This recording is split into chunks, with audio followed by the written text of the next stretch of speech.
Hi everyone, please subscribe my YouTube channel. My wife sent me a text that read, "I'm filing for divorce. Do not reach out to me. All communication goes through my attorney." I replied with a single word, "Fine." Then I immediately locked down every credit card and halted the monthly transfer I'd been sending her. I'm Marcus, 30 years old, and up until that moment I genuinely believed I had life completely under control. We'd been married 4 years, together 7 in total. I'm a software developer at a startup that got bought out last year, solid 6-figure income, equity payout, the full package. 2 years into the marriage, Sienna quit her job. She told me she wanted time for self-development and eventually launch her own small fashion brand. I was supportive. I covered every bill without hesitation. The rent for our high-rise city condo, her SUV lease, groceries, her boutique fitness membership, shopping sprees with the girls, bottomless brunches that cost more than my entire weekly food budget. I footed it all and never once grumbled. In hindsight, I was completely blind. It was an ordinary Tuesday. I was in the middle of a stand-up meeting when my phone vibrated face down on the conference table. I checked it on my way to the restroom. The message stopped me cold. "I want a divorce. Don't contact me. Speak only to my lawyer, Richard Paulson. I'll forward his details." No context, no conversation, just a sterile declaration. I stared at the screen for maybe half a minute. No trembling hands, no surge of fury, no cinematic heartbreak. Just a hollow feeling, followed by an eerie, almost peaceful clarity, like a switch flipped that I'd been too scared to touch for months. I typed fine and walked back into the meeting like nothing happened. I finished the workday, drove home to a silent apartment. She had clearly moved out while I was gone, and opened my laptop. First move. Log into the joint checking account where my salary landed every 2 weeks, plus the separate account she had access to for emergencies. I moved every cent into a brand new account in my name only, then phoned the bank and revoked her permissions entirely. Took 12 minutes. Next, credit cards. 3 platinum cards in my name that she used as her personal ATM. I called each issuer, reported them lost, and requested immediate cancellation and replacement cards mailed solely to me. Her luxury SUV? Lease in my name, auto payment from my account. I contacted the finance company and disabled the auto draft. They informed me the vehicle would be repossessed if the next payment was missed by 30 days. Finally, the $3,000 fun money I Venmo'd her on the 1st of every month gone. Transfer schedule deleted. By 8 that night, Sienna no longer had access to a single dollar of mine. I ordered a large pepperoni, grabbed a cold beer, and waited. Update 1 the following morning, a polished email arrived from Richard Paulson-esque. It spoke of an amicable, expeditious dissolution and fair division of marital property. He proposed a phone call to discuss preliminary terms. I let it sit unanswered for 48 hours. In that window, I built a war chest, downloaded 2 full years of statements, exported every credit card transaction into spreadsheets. The numbers were staggering, north of $140,000 spent on purely discretionary items. Luxury handbags, wellness retreats, a girl's trip to Cabo, another to Paris, a $4,200 purse purchased less than a month ago. I walked through the apartment like a crime scene investigator. Her walk-in closet was half cleared out. Only the older, less expensive pieces remained. Jewelry drawer almost empty except for the modest items I'd given her in the early days. The diamond tennis bracelet and the Rolex I gifted last Christmas? Vanished. Her iPad and the MacBook I bought her? Gone. Then, in the master bathroom trash can, I found a crumpled receipt dated 2 weeks prior.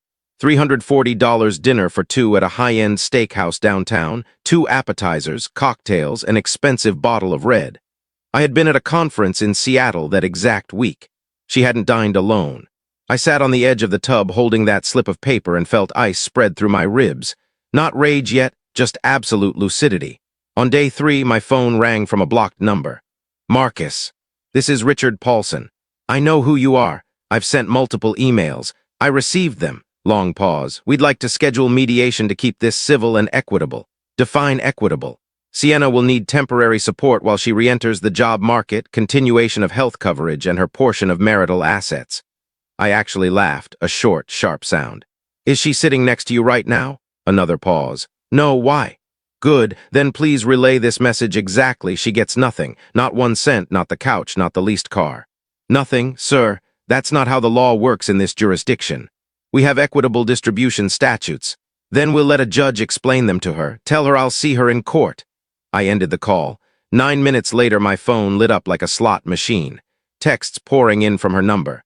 Are you actually serious right now? You canceled all my cards. I'm literally stuck at a gas station with no way to pay. You're acting like a toddler, Marcus. Call me immediately. Keep this up and my attorney will bury you. I left every message on read. Update 2 Friday night, 5 days after the bomb drop. I got a call from a contact I still had saved, Lauren, Sienna's closest friend. Marcus, what on earth is happening? Sienna's crashing on my couch, sobbing. She can't access any money. Her cards are all declined. Perfect.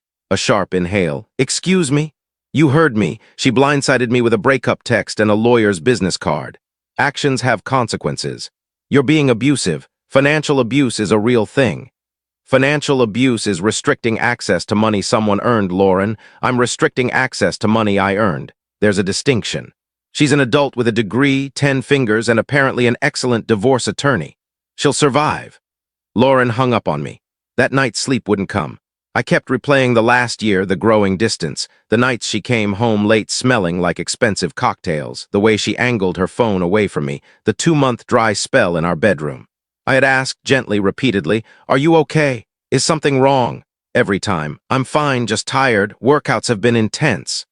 I had chosen to believe her because believing her was easier than confronting the alternative.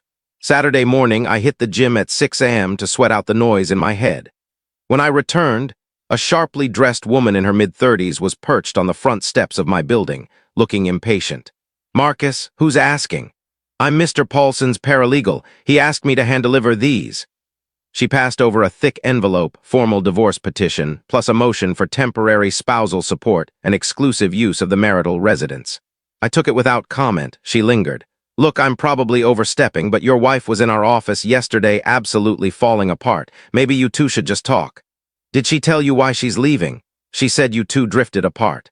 "Did she mention who she drifted toward?" The paralegal's expression flickered. "What? Never mind. Thanks for the paperwork." Update 3 Monday morning, I retained my own attorney, Gary Chen, a calm, no-nonsense veteran recommended by a coworker who had survived a brutal divorce. I walked in with a banker's box full of evidence. Gary flipped through the folders, raised an eyebrow. "She hasn't held a paying job in over 2 years and you've bankrolled everything." "Correct. Any hard proof of infidelity?" "Strong circumstantial phone records, a restaurant receipt while I was out of town, social media breadcrumbs." Gary leaned back. "Here's the deal.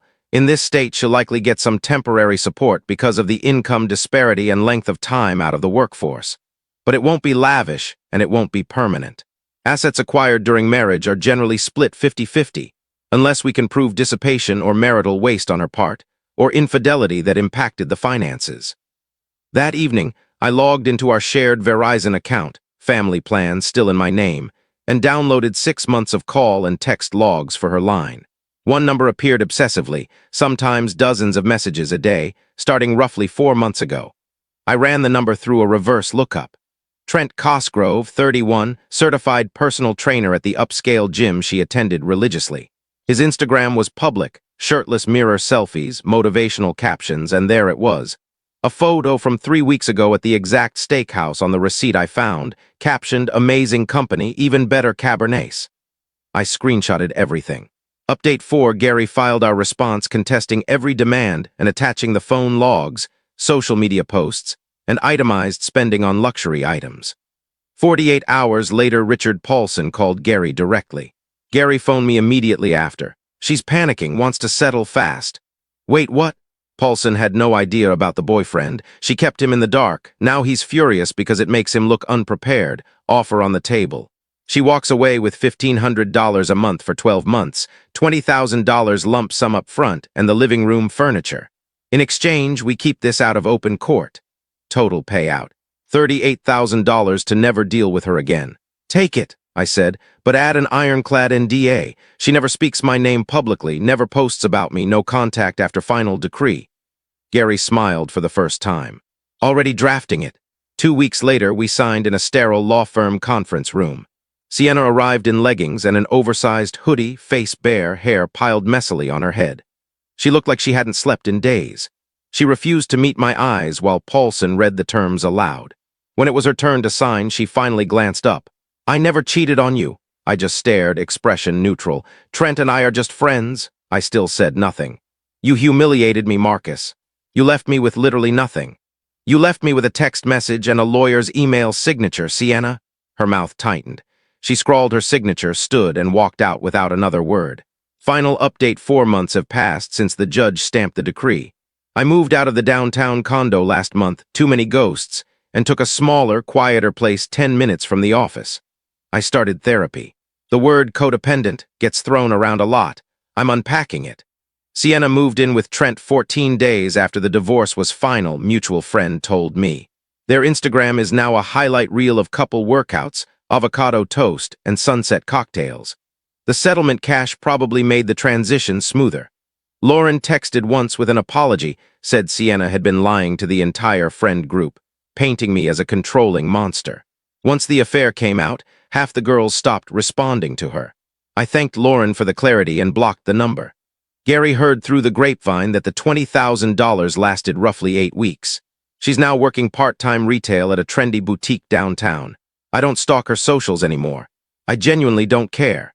Some days the silence in my new apartment still feels heavy, but the anger has mostly burned off.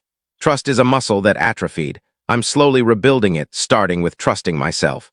The hardest lesson: when someone reveals their true character, believe them immediately. Sienna revealed hers in one cold text message. I just wish I hadn't needed the explosion to finally see clearly.